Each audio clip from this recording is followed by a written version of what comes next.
Bayan wannan mindset na biyu sai na uku. Shi wannan shine wanda yake magana akan constant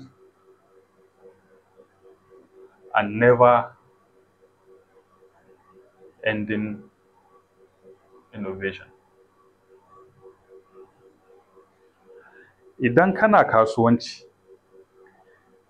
ka tabbatar cewa idan baka ƙirƙirar sababbin hanyoyi na zamani wanda za su tafiyar da kasuwancin nan naka, to kasancewa wannan kasuwancin naka zai karye ko ba daɗe ko ba jima. Dole ne sai kana ƙirƙirar sababbin hanyoyi wanda za ka tallata kayanka, yanda za ka yi business ɗinka, ta haka ne business ɗinka zai ci gaba.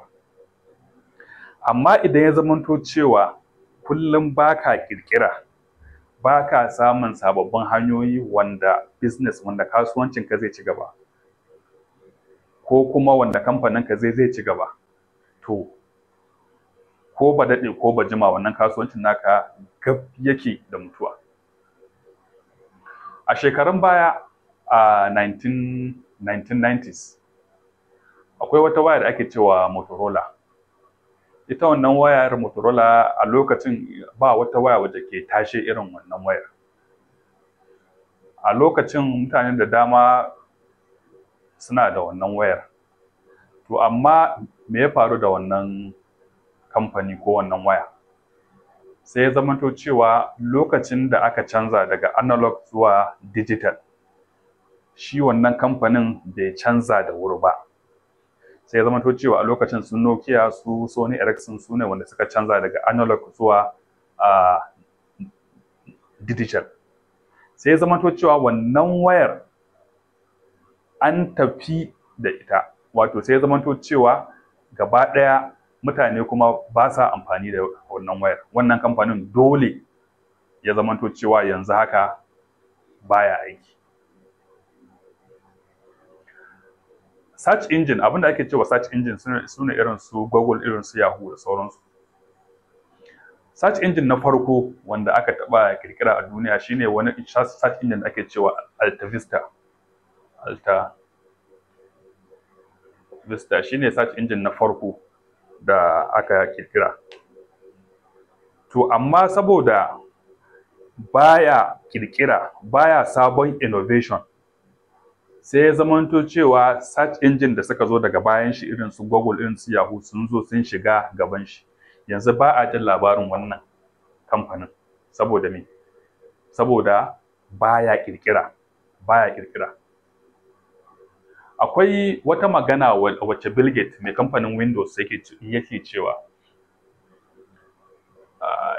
in dai baka ƙirƙira, to gab kake